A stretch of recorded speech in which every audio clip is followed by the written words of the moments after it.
देखिए, तेजस्वी बहुत ही डिटरमिन एक नया सोच के साथ इस चुनाव का नेतृत्व कर रहे थे। रिजल्ट जो है वो लास्ट मिनट में जो 10,000 रुपए का भैया और ये सारे जो महिलाओं के लिए जो सारी बातें हो रहा है, that is fact of life. Absolutely, और वही फैक्ट है। अच्छा, मुख्तार अब्बास नकवी साहब, मुझे एक जानकारी मिल रही है 32 के आसपास ऐसी सीटें हैं जो मुस्लिम बहुल इलाके हैं, और उन 32 सीटों पर NDA is doing much better और आगे चल रही है। देखिए, पहली बात यह कि जो भारतीय जनता पार्टी के लिए या एनडीए के लिए जो एक अनटचेबिलिटी का जो एक रिवाज और मिजाज बनाने की कोशिश हुई थी, वो धीरे धीरे जो है वो एक्सपोज भी हो रहा है। अब तो रिजल्ट आएगा तो पता लगेगा। लेकिन एक चीज इसमें बहुत बड़ा जो है वो संदेश है कि कांग्रेस की आज स्थिति ये है कि हम तो डूबे हैं सनम, तुमको भी ले डूबेंगे।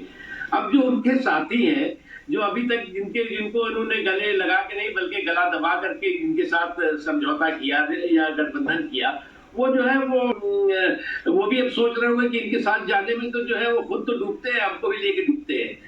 इसलिए जो है वो जो जनता का जनादेश है, वो जनता के जनादेश का सम्मान करना, उसे स्वीकार करना, ये जो है वो जनतंत्र की जो है वो तकाजा भी है। और जनतंत्र को जो है वो स्वीकार करते, जनतंत्र को जो लोग स्वीकार करते हैं उन्हें इस बात का सम्मान करना ही चाहिए। मुख्तार साहब, एक सेकंड, 1 मिनट हो गए हैं। जरा दर्शक जो अभी अभी न्यूज 18 इंडिया के साथ जुड़े हैं उन्हें अपडेट दे देती हूँ।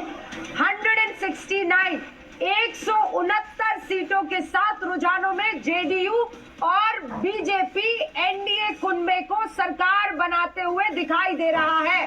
70 सीटों के साथ महागठबंधन इस वक्त बहुत पीछे इस लड़ाई में दिखाई दे रहा है। महागठबंधन काफी पीछे हो गया है। सबसे बड़ी पार्टी के तौर पर जेडीयू उभर के आ रही है 72 सीटों के साथ। जी, जेडीयू आगे बढ़ती हुई दिखाई दे रही है, लेकिन टाइट कंटेस्ट है बीजेपी और जेडीयू के अंदर। मुख्तार अब्बास नकवी और सुबोध कांत साहब हैं। सुबोध कांत साहब, क्या आपको लगता है ये जो वोट चोरी का मुद्दा उठाया और बिहार की वोटिंग से ऐन पहले राहुल गांधी ने हरियाणा के चुनाव का मुद्दा उठाया, तो क्या आपको लगता है वो उस तरह से परफॉर्म नहीं करा, वो बैकफायर करा?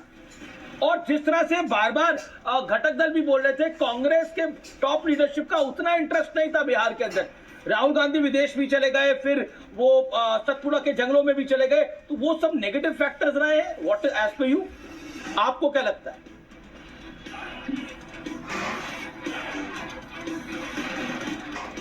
देखिए, राहुल गांधी ने जो उठाया बैकफायर वाली स्थिति नहीं है, क्योंकि फैक्ट है चुनाव में फिक्शन भी बहुत चलता है।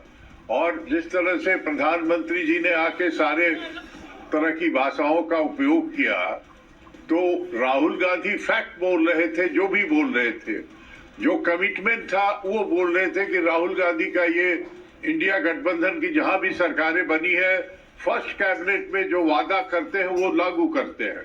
ये ट्रेडिशन रहा है। लेकिन बिहार में फिक्शन पे भी राजनीति बहुत हुई है। जितने कैंपेन हुए हैं